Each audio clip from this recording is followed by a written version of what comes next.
ഇന്ന് ഞാൻ എൻ്റെ വീട്ടിൽ നിന്ന് മുണ്ടത്തിക്കോട്ടേക്ക് പോവുകയാണ് കേട്ടോ. അപ്പോൾ എനിക്ക് കുറച്ച് സാധനങ്ങളൊക്കെ വാങ്ങാനുണ്ടായിരുന്നു. അതിന് വേണ്ടിയിട്ട് ഞാൻ നെസ്റ്റോയിൽ കയറിയിരിക്കുകയാണ്.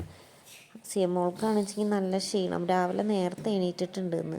അതിൻ്റെ ക്ഷീണമാണ് അവളുടെ മുഖത്ത്. അവൾക്ക് മാത്രമല്ല എനിക്കും ആര്യനൊക്കെ നല്ല ക്ഷീണമുണ്ട് കേട്ടോ.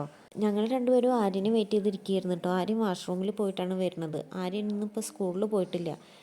വീട്ടിൽ കുറച്ച് കാര്യങ്ങളുള്ളത് കാരണം കുറച്ച് നേരം വൈകിട്ട് അവിടെ നിന്ന് ഇറങ്ങിയിട്ടുണ്ടായിരുന്നു. സാധനങ്ങൾ വാങ്ങാൻ വേണ്ടിയിട്ട് കയറിയപ്പോൾ ഞാൻ ഒരു ട്രോളി എടുത്തിട്ട് സിയമോളേനെ അതിലിരുത്തിയിരിക്കുകയാണ് കേട്ടോ. അല്ലെങ്കിൽ അവൾ അതിൻ്റെ ഉള്ളിലൊക്കെ ഇങ്ങനെ ഓടി നടന്നിട്ട് ഓരോ സാധനങ്ങൾ വലിച്ചിടും. അപ്പോൾ അത് ഒഴിവാക്കാൻ വേണ്ടിയിട്ട് ഞാൻ അവളേനെ അതിലിരുത്തിയിരിക്കുക.